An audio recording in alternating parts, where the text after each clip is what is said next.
Today, Dr. Walker? I'm great. Awesome. Thank you. Thank you so much for joining us. We're really excited to continue this series and get a look into maybe kind of that inner mindset that runners can use right now in these very interesting times that we're going through. I'm going to give a brief introduction, and then we have a set list of topics that we're going to go through.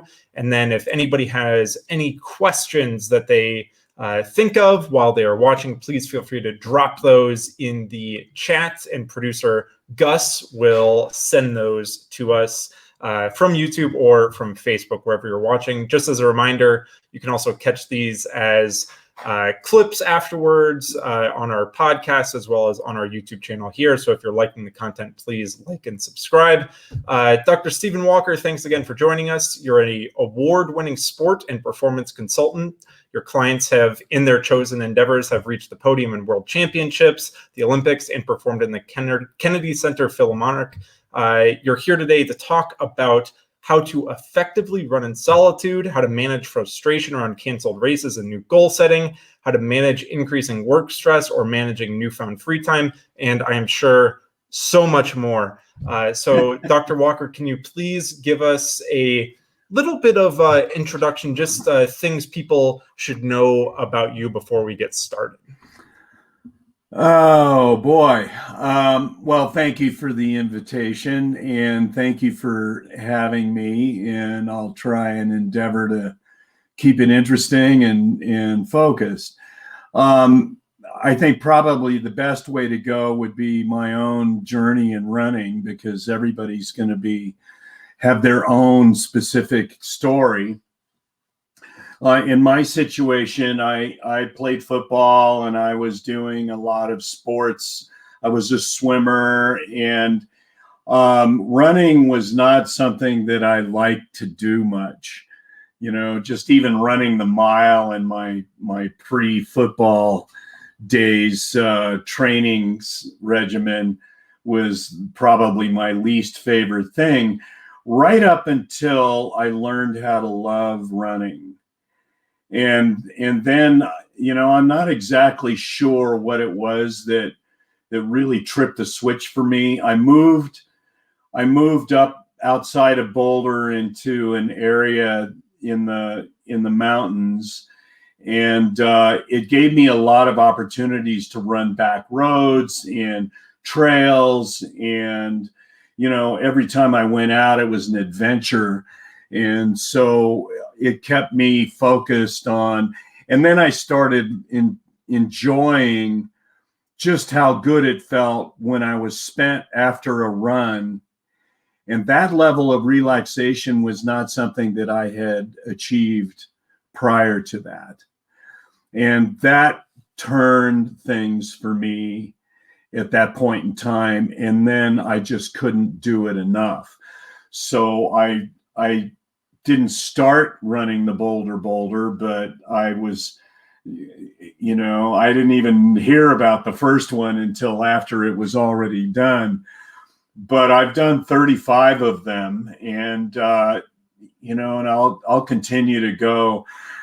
Let's just say I'm not real fast, but you know, I try and plod along and be consistent. But you know, I appreciate what people do when they're able to turn that corner and get to where they recognize how much they love the freedom of movement, the flying along, sometimes in a wind, and just the ability to vary the terrain to keep it interesting. It's no wonder that ultra marathoning in races like the Leadville 100 and things like that have become as popular as they've become. So I think you're on in running with power is a huge component to that, because there's no substitute for it. And it's all a matter of learning technique and how to do that properly. And so anyway, I'll stop at that point, but I could probably go on for a while. Yeah, I mean, I'm sure people are really interested with, the titles that we email out for these webinar series, and then people have kind of come to expect over the past couple of weeks that we're going to have experts on talking about their distinguished fields. Can you You tell know us? what an expert is, don't you? I I'm sure people have Expert is varying an definitions. Yeah. X is an unknown quantity, and spurt is a drip under pressure. Ah, right. So can you then I guess maybe tell us your area of expertise, and kind of the area that you deal with, so people could maybe be a little bit more familiar about the subjects that we're going to talk about today. So probably if you had to say it in a phrase, mental conditioning for the serious athlete would be the thing that I do the most. And what that is going toward is an athlete being in control of themselves from the start to the finish of whatever competition they're involved in. So I'll work with marathoners, I'll work with 10,000-meter runners, I'll work with triathletes, I'll work with athletes that are going to be very, very tied into your product, but others that maybe not so much. But the fact of the matter is, an athlete that is in control knows exactly what they're doing, is really pushing the envelope to stay right on the edge of what they're doing, is an athlete that's unstoppable. But the problem with most athletes is that their mind wanders off. They get to where their thinking is unpredictable. And when an athlete is unpredictable, they have a hard time, both with themselves and with their coaches and with everybody that may be working with them. And so this level of control is huge. I've got one triathlete that I work with who has performed at a very, very high level, and yet it probably took him a full year before he could actually compete at a level where he was in control from start to finish in his event. So it's not one of these things that happens easily. And then there's got to be a plan for plan B too, or whatever stuff happens during these events, and you don't necessarily know what that's going to be. But anyway, Yeah, does no, that answer your question? yeah, totally. And before we delve into some of the written topics we have, I would like to ask you if there are any misconceptions or misunderstandings that people might have if they hear the phrase sports psychology, because I'm sure anybody involved in, athletics, training themselves, the sport of running, triathlon, ultra running, they're obviously aware that they have to train their physical presence, their physical being. They have to go through training sessions, but they might not have an understanding of the side and how important it can be to practice, that mental side. So maybe are there any misconceptions or misunderstandings that people have about the sports psychology side? Well, yeah, it's a great question.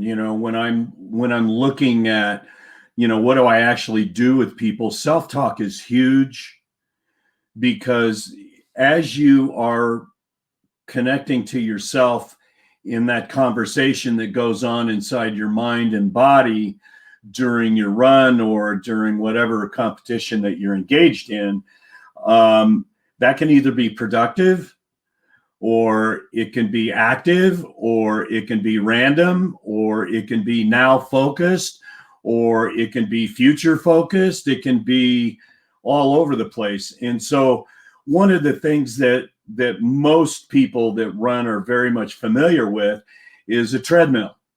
And when you get on a treadmill, you've got that little dashboard that you can look at, and it's going to tell you how far you've run. It's going to tell you what your pace is, maybe even how many calories you burned, whatever. But the fact of the matter is, every 20 seconds, it's shifting your focus of attention. And so I find that that is one of those things that is a misconception, that a lot of people think that they need to get into this mindset and hold that mindset throughout the duration.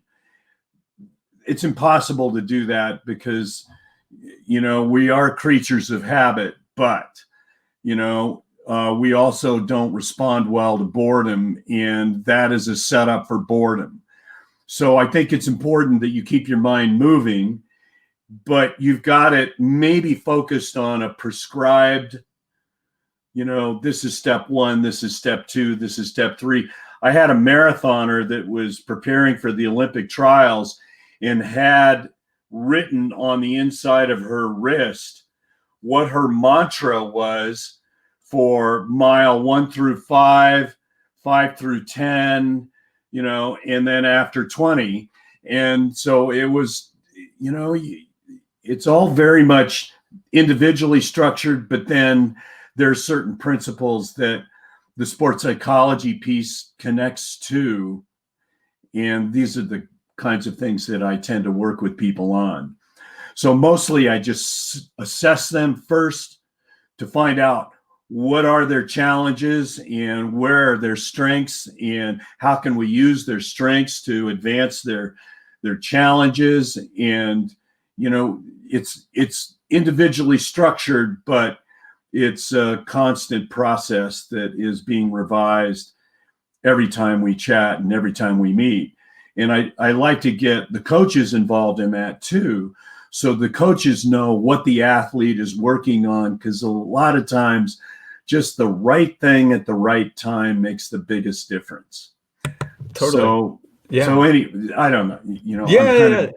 No, I hope I'm not droning on. But... No, not at all. It's actually, you touched directly on the first topic that we wanted to touch on, which is running in solitude. So this was a kind of multi-point topic, but first talking about the treadmill. There are a lot of people tuning in worldwide, a lot of people that see this across the world. So not every situation is the same. While somebody might be able to go run by themselves outside right now still and keep up what they think of as a semi-normal training routine, somebody that has never run indoors in their life is now relegated to only being on the treadmill if they find themselves fortunate to do that. But maybe even talk about just the first sort of subject here of, if runners are used to running in a group or with a friend or just being social with their running, are there any strategies that they can use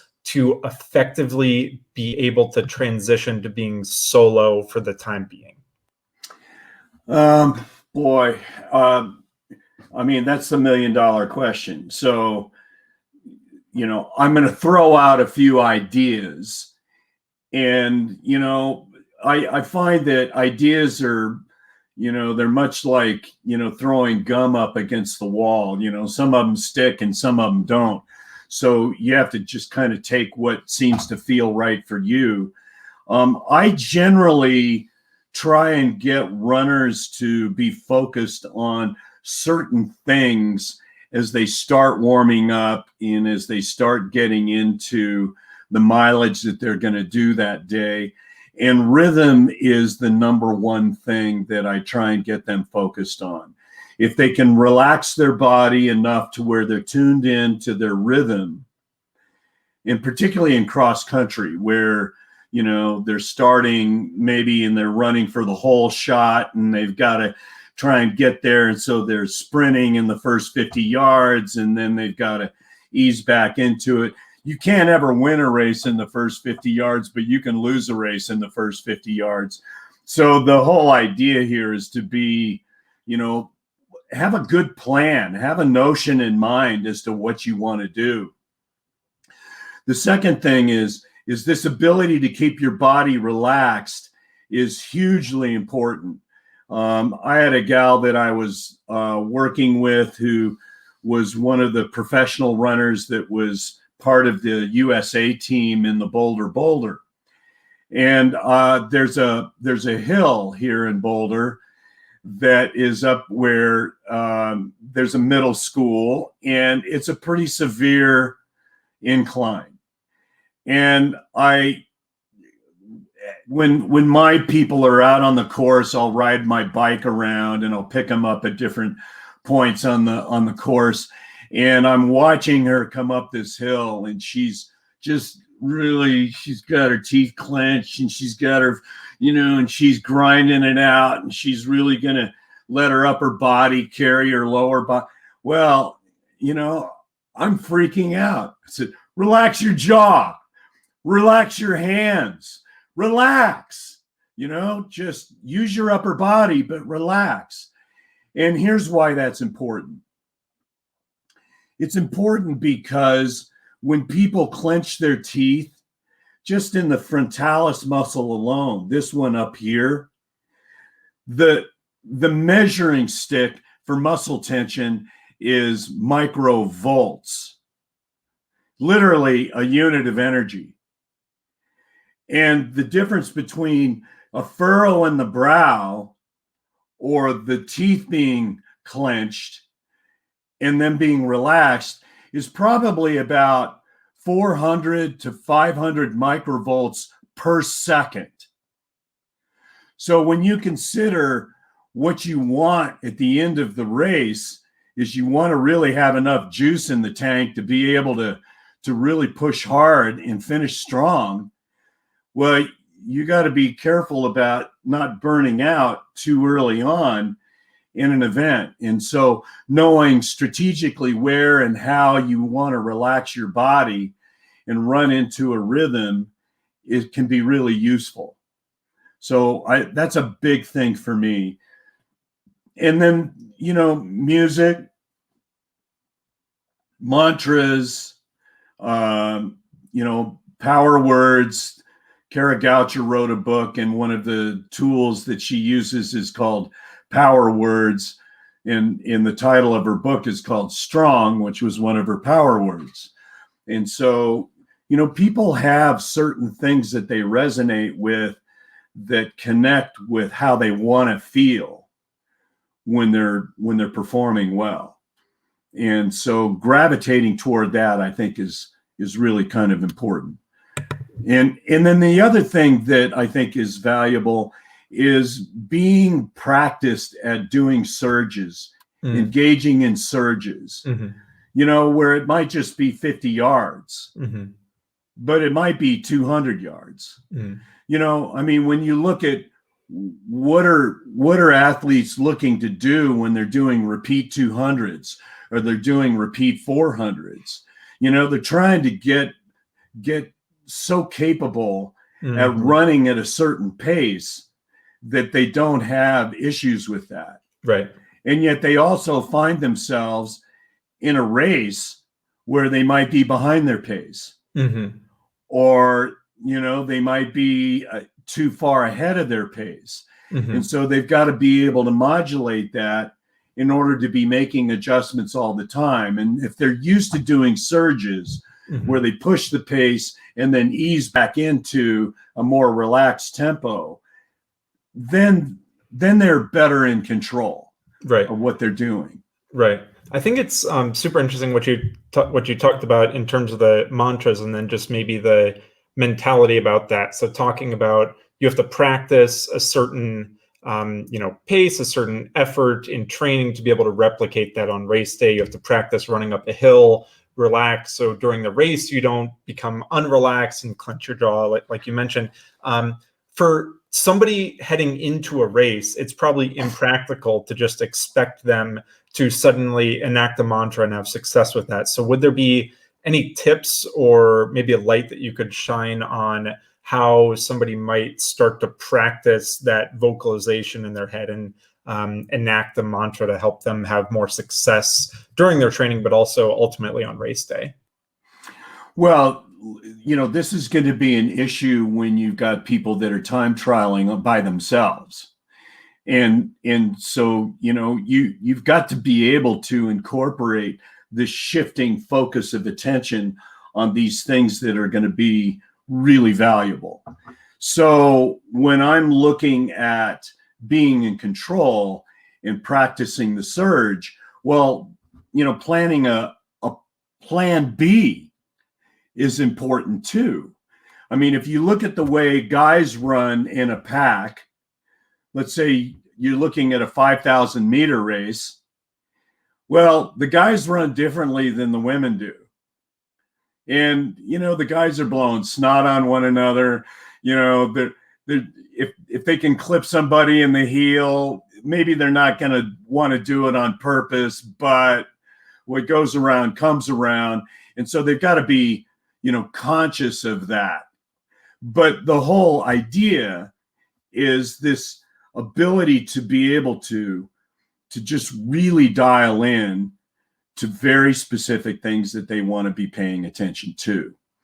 And in being able to do that, I think is kind of a key element to that.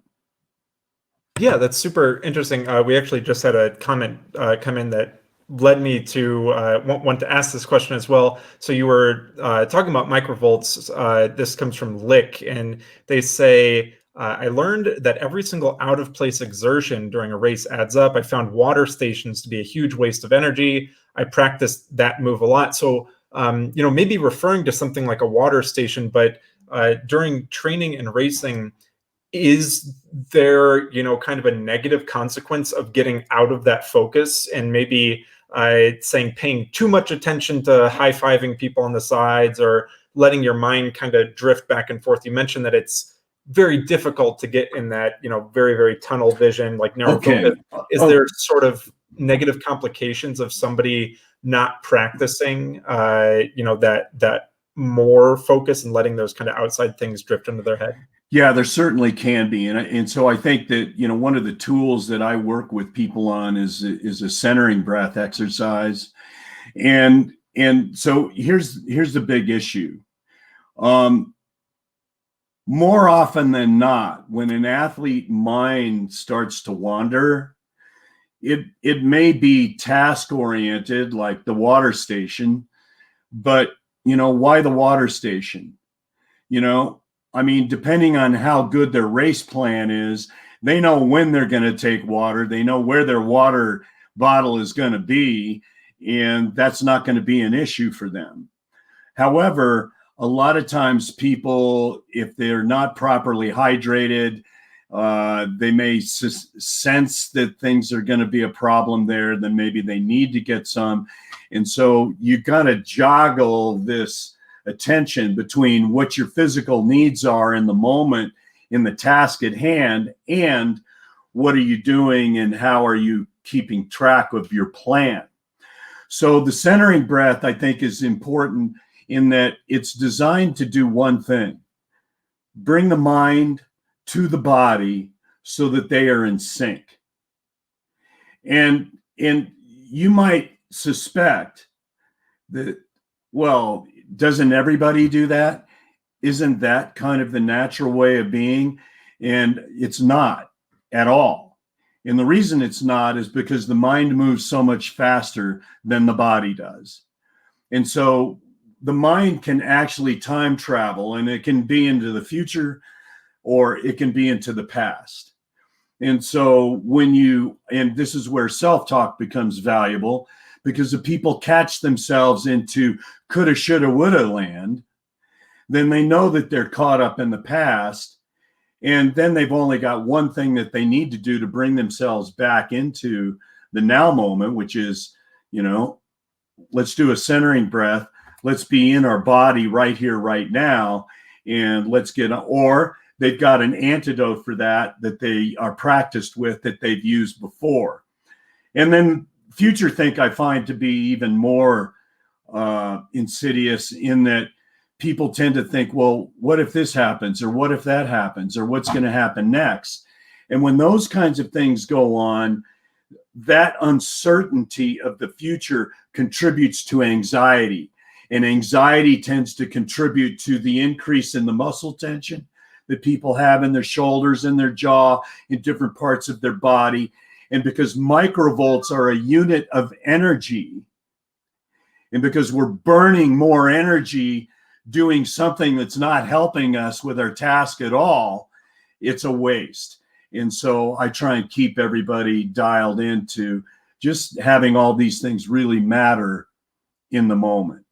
I find that very interesting because like the point that gets brought up is that water stations to be a huge waste of energy. From my experience running some races and other people like you mentioned, the top athletes that you work with, I've heard people during the Olympic trials mentioning and reflecting that they were looking forward to the next water station, the next time they could get a bottle, because they've tied that positive mentality, and they've like you mentioned, that future think. But for somebody that is racing in a pack, a water station creates a lot of anxiety. So maybe practicing tying that positive thinking towards something could be a strategy that somebody could enact, rather than we've all probably had a bad experience trying to, if we run in races that are big enough to supply water or gels, you've had a bad experience missing a gel or missing a bottle or something like that. But also there's all these positive experiences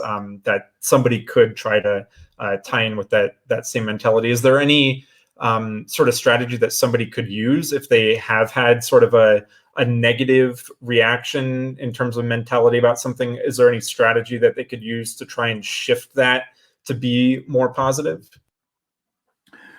Well, I think it's anytime you've rehearsed something, you have a much higher probability of being able to employ it with some degree of regularity. And so, these aspects of rehearsal are really critical. So, it's like I talked about plan B, so somebody clips your ankle and, maybe you don't go down, but your stride's broken, you're maybe disoriented to a place where, then there's the emotional experience of being ticked off and upset with, and how do I recover here, and all of that.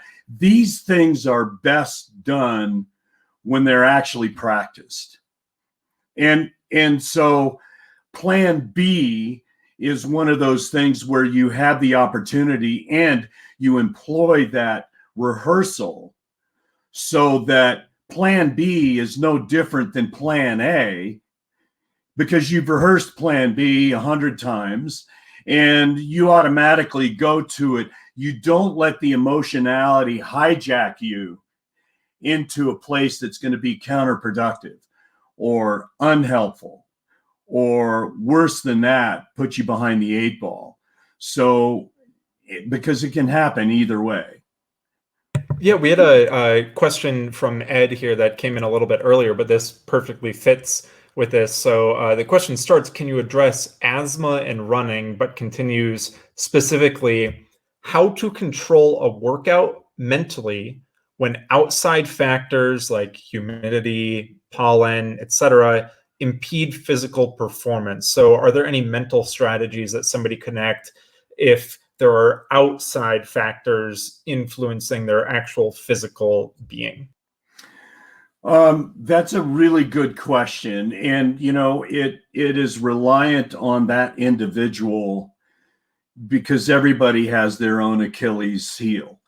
And so you kind of have to, and by the way, coaches will actually play on that with, opponents. And so, you have to figure what goes around comes around. And I think that the key element here is when it's rehearsed enough, or maybe there's some neutralizing phrase that you can use for a high pollen count on a given day. And, or, some of the things that I think can be particularly useful, like just even a nasal irrigation immediately prior to going out to run, will cleanse the sinuses prior to, and so you're less susceptible to the pollen. There's so many things that can vary by individual that can make a matter. For someone who's asthmatic, that's a little bit different. And I was one of these kids that was asthmatic, and so that was the big issue for me with running, because I'm wheezing and I'm coughing and I'm hacking and I'm,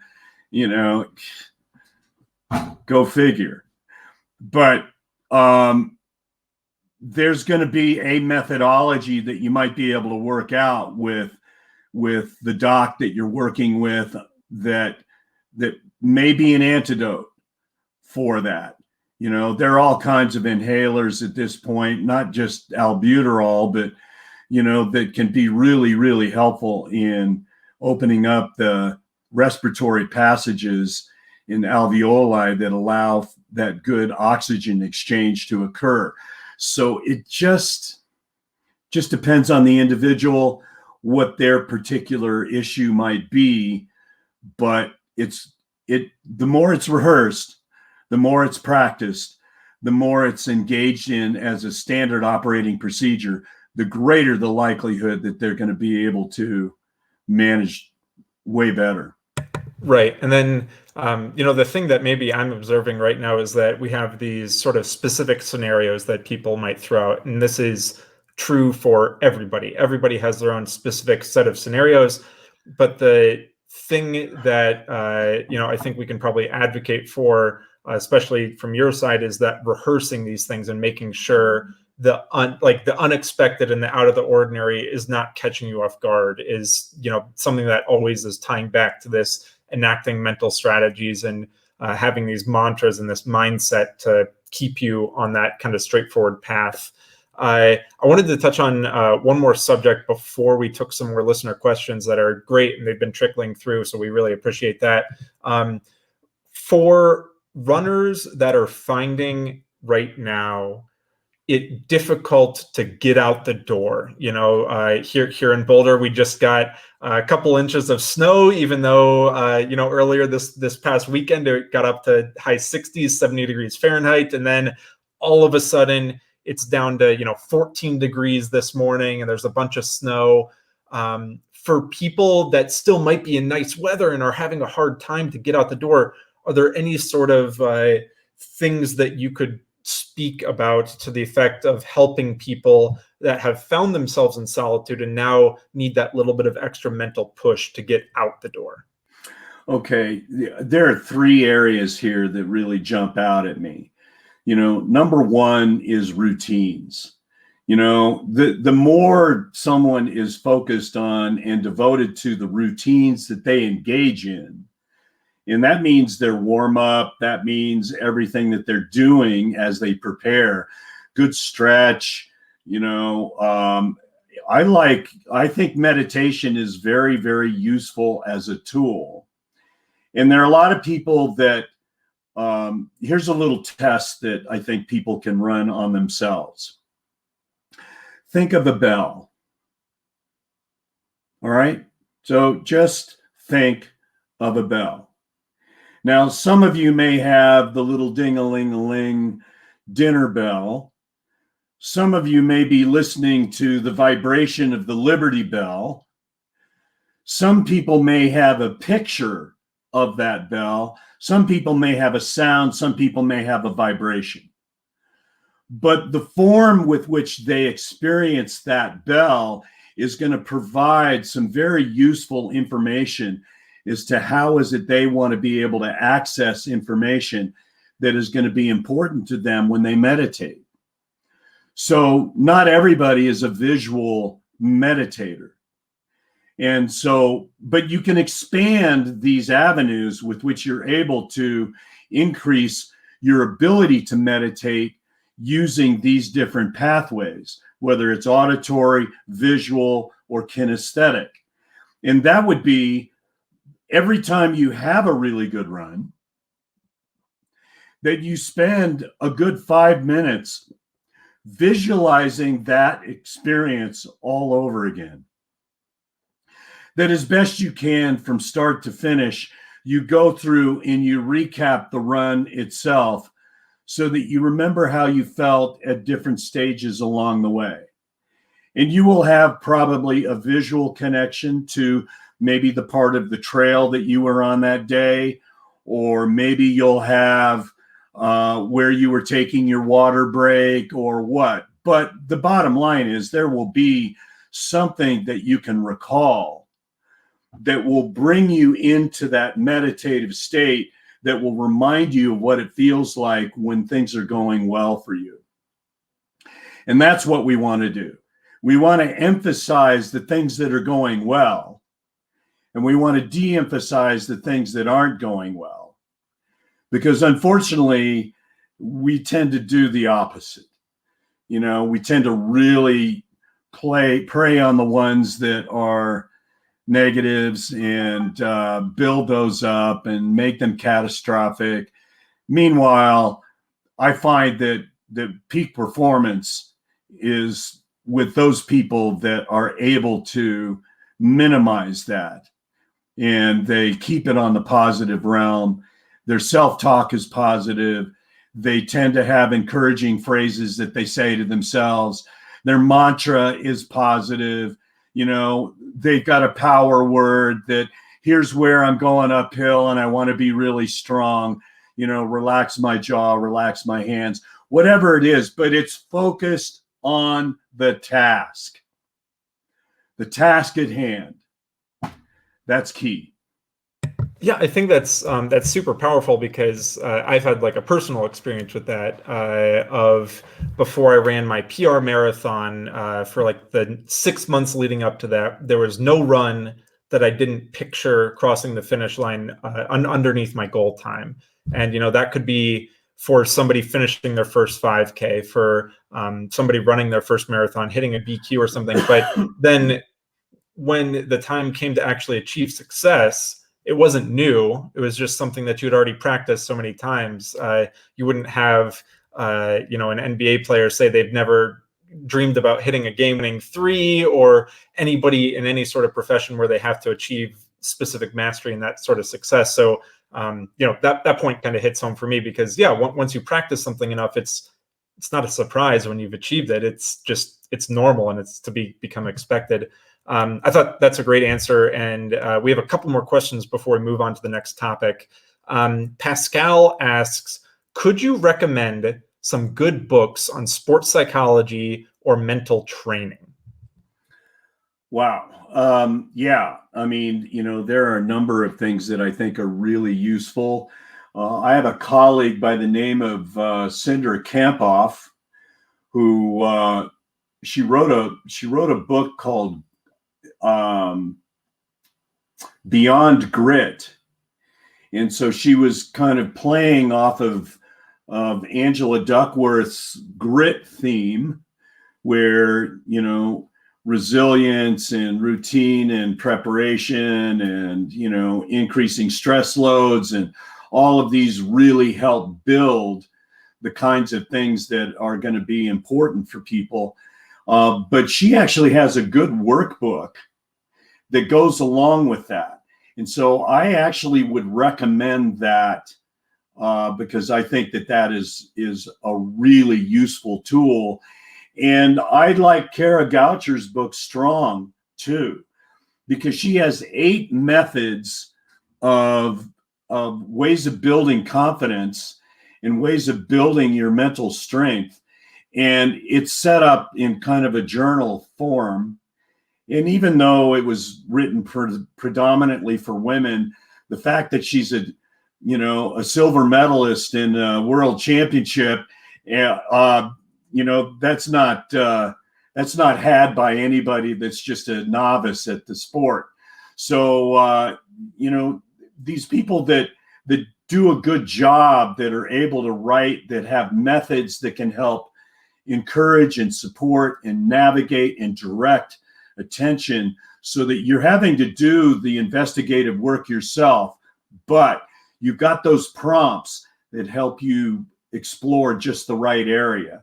And I think with Cinder Kampoff's Beyond Grit workbook, that specifically, and also Strong and the journaling exercises that Kara recommends in that, I think those are really good ways to go.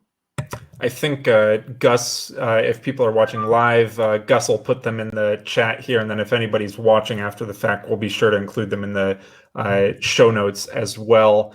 Tyler has a follow-up question about the centering breath that you mentioned. Is that the best way to prevent yourself from going out too fast, or is there another use, maybe even after, let's say somebody starts out in cross country and they go out way too hard the first 100 meters to try and establish that position?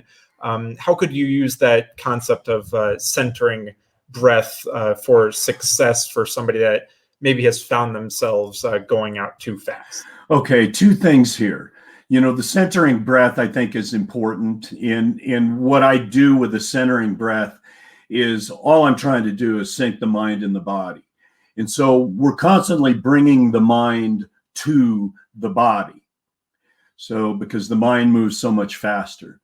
But the whole idea would be relax the jaw, relax the base of the tongue, relax the shoulders, the pelvic floor, which is really important because there are a lot of people that will tighten up in the pelvic floor, and it interferes with their power, it interferes with their stride, it interferes with it. There are lots of the rhythm particularly. So the whole idea for me is the centering breath is designed to bring the mind to the body, to inhale completely, to emphasize specifically on the exhale, particularly that sensation where everything is falling down, dropping down inside the torso, and then follow it to its completion, where you finish maybe closer to the pelvic floor. But the bottom line is you've had an extended breath.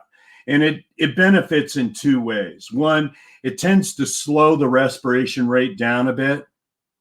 So if you're normally breathing 15 times a minute, and now you're breathing 5 times a minute, well, that's going to relax you just a little bit in and of itself. But when your attention is really focused on how you're engaging in that breath, then that methodology is going to be really useful.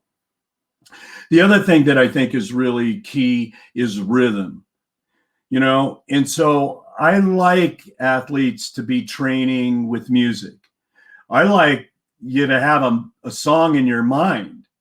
And so in the cross country run that you were talking about earlier, okay, well, that start is pretty frenetic. And you want to make sure that you're at least in a reasonable position where you are able to stay in one of the lead packs. So there's a certain rhythm that you've got to get into in the very beginning of that cross-country run. But then afterward, you've got to settle into a rhythm that you can sustain. So knowing what that rhythm is, knowing what that pace is, that rhythm is going to be the key element to that. And so you may have a song that is a headbanger, rocker song that, really gets you into it. Or, maybe it's something that's a little bit less intense. But I think the key element is that you're practiced with it. You think about it. What is the music that you really are drawn to? What is the rhythm of that, and how does that relate to your running? And you're going to find the goodness of fit in that because you're looking for the right thing. Yeah, totally. Mark Robinson asks a question that actually leads us directly into the second topic here. And he says, one of the most difficult things I'm dealing with now is how to keep runners motivated when they know their season is over and no races in sight, looking for ways to employ positive future thought. So our second topic we already had was anxiety and frustration around race cancellation and setting new goals. So the first point that we can maybe talk about here, addressing Mark's question, is keeping runners motivated when they know their season is over and they have no races in sight. Okay. That's a really good question. Thank you, Mark, for asking that. Because I think of two things here when this question comes to mind. I'm thinking about these marathoners that have now had the Olympic Games change up on them where they don't really know when they're going to be competing. They just know they're going to be competing, and that there's a certain time frame that is going to be required for them to go through that proper fitness that is going to enable them to perform their best when it really matters. And so I tend to think that you have a time frame that is going to be appropriate for these people. It may be, 4 months. I'll throw that out there as a number, although I've known people that have been able to get ramped up to speed in less time than that. But, and then there's some people that they want to take it a little bit easier. So there's a certain natural tempo that is going to be a factor here. And so know what that is for you, and don't try and butt heads with it. Just let it be what it is for you naturally, because, when you don't have to make it up, then it's a little bit easier for you to just abide by. So when I'm thinking about the time frame, let's say 4 months, that there's a certain workout that you're going to be doing at 3 months, a different workout at 2 months. And so you're changing that start date to your training period in getting ready for that race, and that start date. And otherwise, beyond that, everything that you're doing is just your mileage. Working on your rhythm, working on your ability to really be able to channel your dashboard so that you are good with that. And I think those are the things that matter. The maintaining and employing a positive future thought. I think you did a good job with that, Evan. Just where you were, picturing yourself finishing just underneath your target. That's always a good thing to do.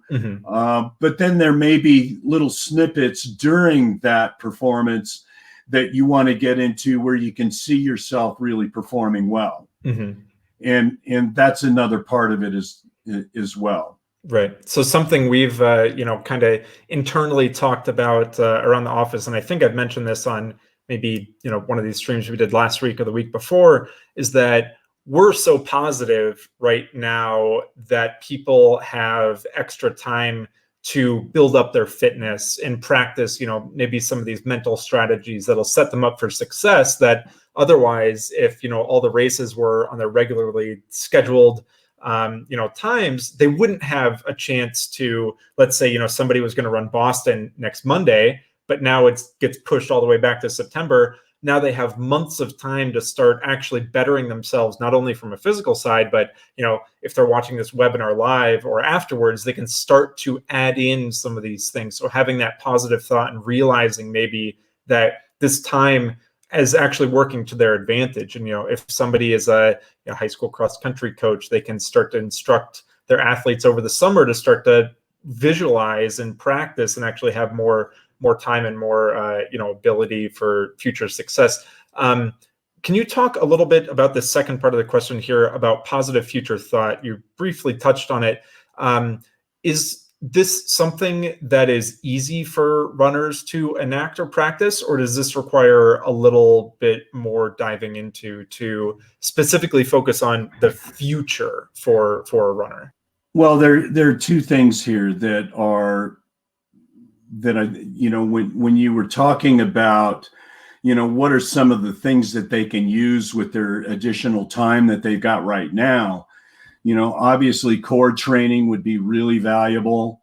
Probably some strength training too, which would be really valuable at this point in time. And it's going to impact their power anyway. So, these are things that fit right in with what your mission is and how is it you guys are addressing this. So I think that the key element to that is you have to think about, well, what does my body really need? If I'm the 90-pound weakling that's trying to go up a hill in a cross-country run, well, that's probably what I should be working on. I can maybe use developing my upper body strength in order to help carry me up the hill. And that technique wise, that might be something that's really useful for somebody, but not for everybody. And so I think you have to kind of check in with your own body. What do you really need here? What are your challenges going forward? And what can you do right now in order to maximize that? Now, I'm going to be doing a class. It will run for 6 weeks. And it's called Get Competition Ready. And it's going to be an exposure to mental skills that I think are really key for being able to perform well, regardless of what your sport is, whether it's triathlon or could be running, it could be, virtually anything. But there's a point at which you want to be mentally focused on addressing competition and being able to manage the anxiety of that situation. But then you've also got all of these mental skills, whether it's visualization, it's managing your self-talk, these are all elements that are components that will be conducted that I'll be addressing in this particular class. Anybody that wants to do that, they can go to my website, drstephenwalker.com, and they'll be able to just leave their email address for me, and I'll make sure that they get an invitation to the class when I'm ready to announce it. But I guess I just announced it, but whenever. Yeah. So I find this interesting because people are obviously still going to prepare themselves for competition in the future. That's not anything that people are ignoring.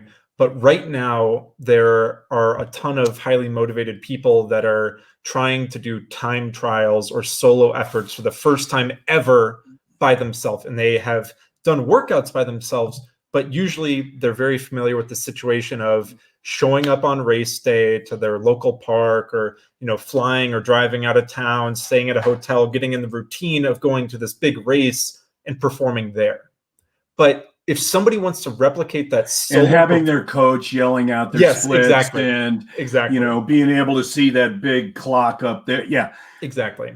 Got it. So what would they have to do? Is there any sort of mental, strengthening or fortitude or strategies they can use right now to get the same result on the clock, but they have to do everything by themselves and they have to do everything solo? What might be some things that people could enact from a solo point of view if they want to have that same result that they would have otherwise outside of the normal routine? There are different schools of thought on that. There's some that believe that you shouldn't be training with, a pace watch. You really need to be tuned into your body in order to be able to get what you need to get from your body in that scenario. And then there are those that rely heavily on, their pacing and, being able to stay on track with all of that. And I think it goes with each individual. Where you have your strengths and where you have your weaknesses, and what you want to do. It's like Chris Carmichael used to say all the time to Lance Armstrong, train your weakness, train your weakness, train your weakness, train your weakness, race your strengths. And so the whole idea of knowing what your weakness is and knowing where your strengths lie and knowing what you need to be developing kind of goes hand in hand with this. So for the guy that's doing the time trial on their own, that would be the number one thing, would be to identify, where is it they really need work? Like, for example, some people, their mind wanders, and they go off into la la land. And the next thing they know, they're running at a 10-minute mile pace. And what happened? I was doing so well, and now I'm not. And then worse yet, what happens after that is that, well, I've completely ruined my opportunity here.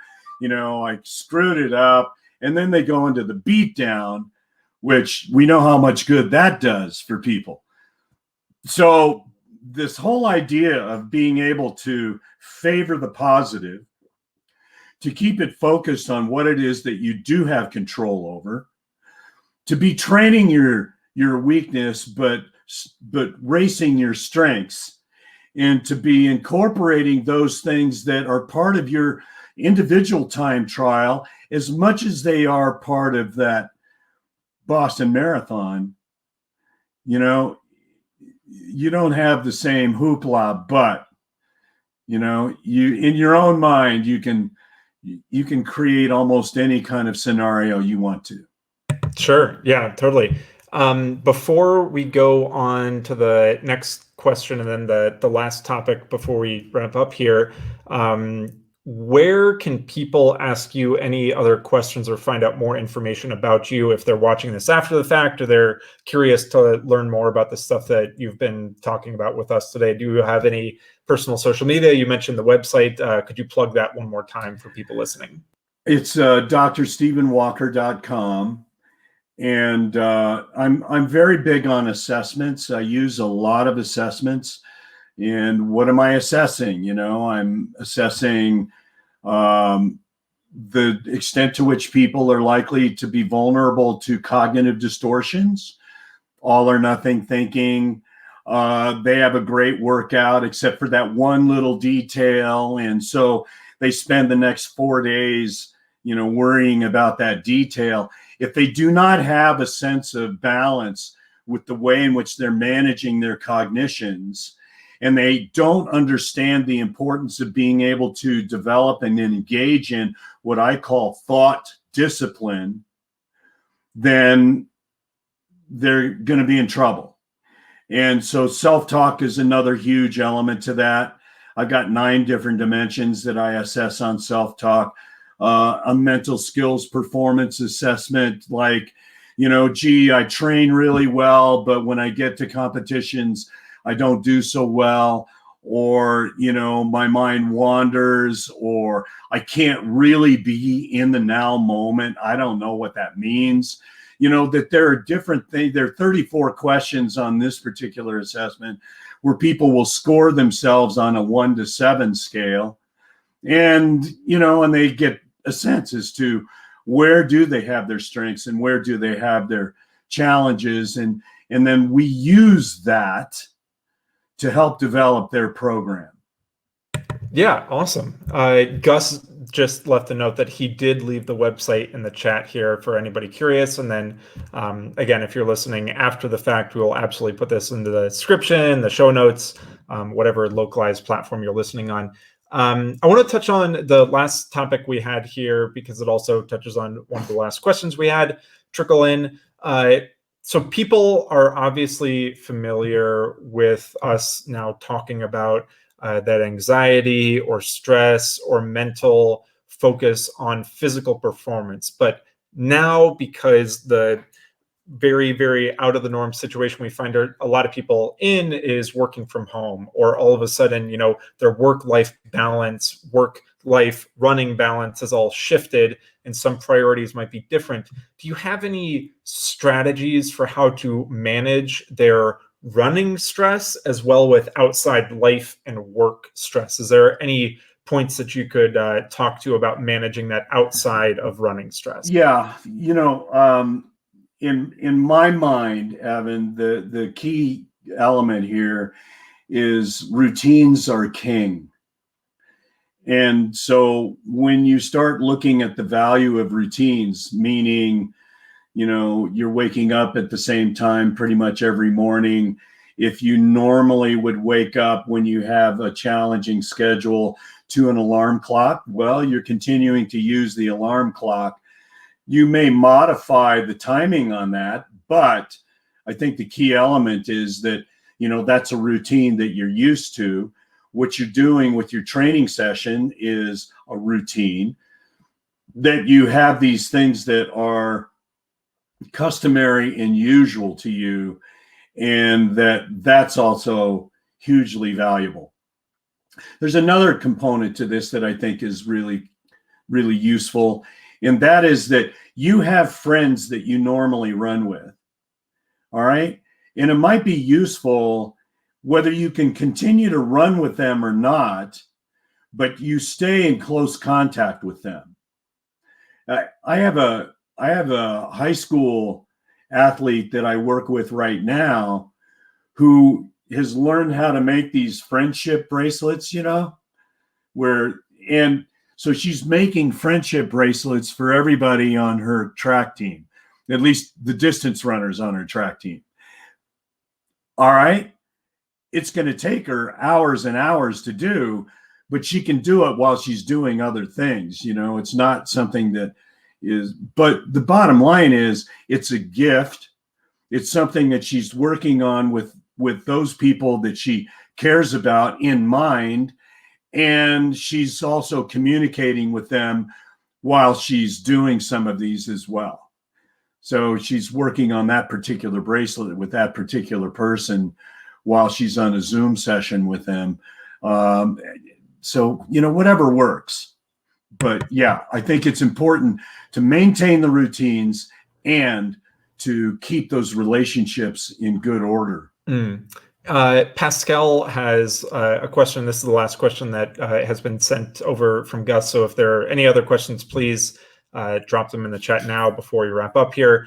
But regarding the outside stress, what are your thoughts on meditation in regards to mental health, strength, and resilience? Obviously, there's a lot of popularity now with so many more meditation apps or people promoting the benefits of tuning in, like you mentioned, kind of keeping that centering breath and trying to focus on that.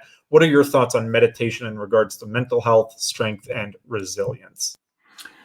Well, first off, the literature on meditation is just, whether you're Zen or whoever it is that you are following, the research on meditation and its ability and contribution to helping people manage stress effectively is just off the charts. So it's huge. I would actually like to give a plug to the company Sounds True, because they have a course that they're offering right now that involves the Vietnamese Buddhist instructor Thich Nhat Hanh, and it's really, really quite good. And so she has, if you can get one of their, they have a 7-minute video of one of the concepts that he's talking about with respect to meditation that I think is really useful, that anybody can access that's got an internet connection. And so we have a plentiful world here. We have abundance that we can use, even though we don't feel like we've got much abundance right now. The bottom line is that, we can change these things a lot. Meditation, if you're not sure how to meditate, then just go over something that was a really good experience for you and remember it in as much detail as you possibly can, and let that be your meditation.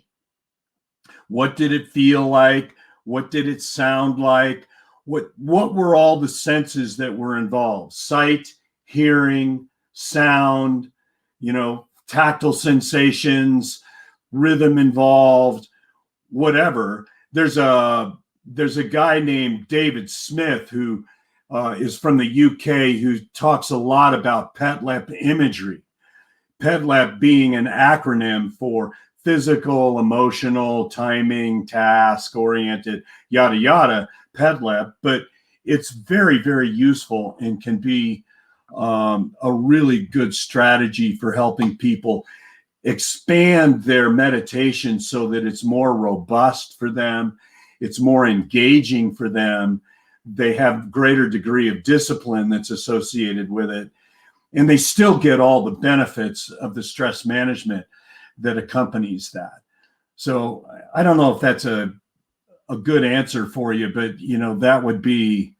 those would be the things that I would lean toward. Yeah, no, that's absolutely fantastic. I think a lot of times, especially right now, people hear the words, meditation, and then they don't know where to start. So having concrete examples, I think, will help a lot of people at least start on some direction, which takes, that barrier of not knowing where to start. It removes that. So they're more likely to do that.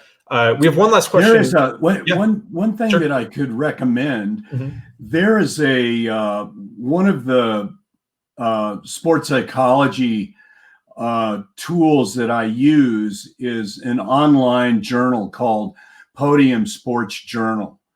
And I am the editor of it.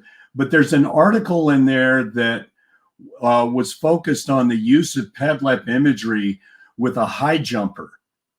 And it goes through all of the particulars of the physical and the emotional and the aspects of the use of visualization and imagery and meditation for a high jumper and how they were able to prepare to expand and do a PR in high jump.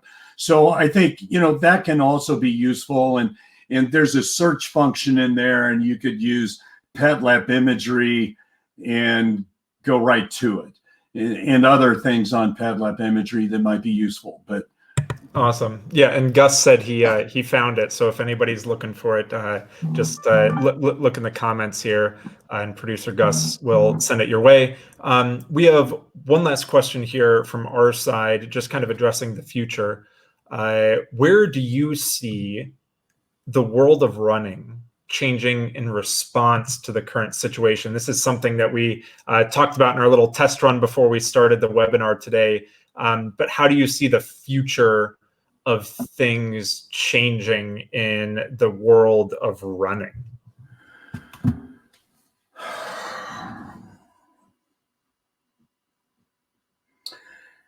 That's a really good question, and my initial response is I'm completely stumped, because I don't think,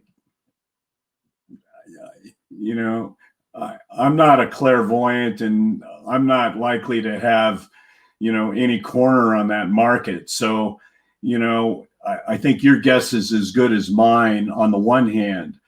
What I would love to see happen is that I would love to see another resurgence of the value of running in our culture. Because I remember just when it started to get traction, and suddenly people that, were slugs for 20 years, have discovered running, and they like the way it feels, and they like the way they feel afterward, and they like, being able to incorporate these things. That's what I would love to see happen. But I don't know that it will happen, because I think, we just don't know. On the other hand, I think that anybody that has even the slightest bit of curiosity and that has an orientation toward fitness would do well to explore their experience of running. Yeah, no, I think that's great. Because if they're anything like me, I mean, it was the most arduous, biggest pain in the butt that I could think of. And then it wasn't. Right. And so, there's a certain level of fitness that you have to achieve, that once you get there, it changes everything. Right. And so if you can just stay with it long enough, right, to get to that transition point, you're there. And the thing that I've at least been seeing in Boulder is there are so many people, maybe when there's not 5 to 12 inches of snow on the ground, but so many more people out walking, taking advantage of maybe their situation's more positive for getting outside and at least getting a little bit of exercise. So I agree with you there. I'm excited for another running boom. I think that could be we're not clairvoyant either on our side, but that could be one of the positive outcomes that we could definitely hope for. So we've crossed the 70-minute mark here now, at least on our side. So we're going to wrap things up. Dr. Stephen Walker, can you plug where people might be able to find out more information about you one more time before we close things for today? Well, I've got three websites that I'm involved in. One of them, the primary one, is drstephenwalker.com. Mm-hmm. And that's one where people can get more information about the assessments that I use and why I think the assessments are so important.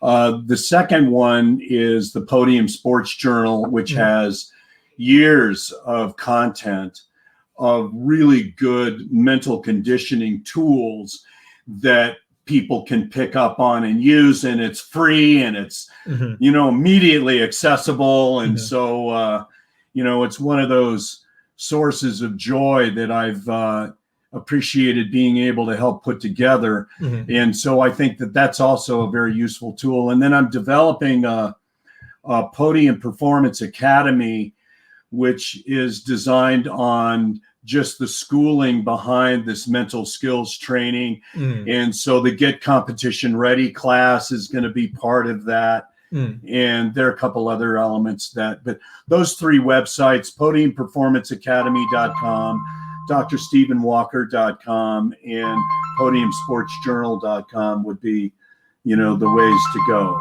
Awesome. Cool. Well, we're going to wrap things up. I know you're a busy guy, so we'll let you get to doing everything else. Thanks, everybody, for tuning in right now. Thank you again, Dr. Walker, for coming on. We'll be back with another webinar tomorrow. And if anybody has any questions or wants to see any links from this presentation, look in the show notes or the description, wherever you're seeing this. Have a great one, Dr. Walker. Thank you so much. Thank you. Appreciate you doing this, Evan. Awesome. Bye-bye. Bye-bye.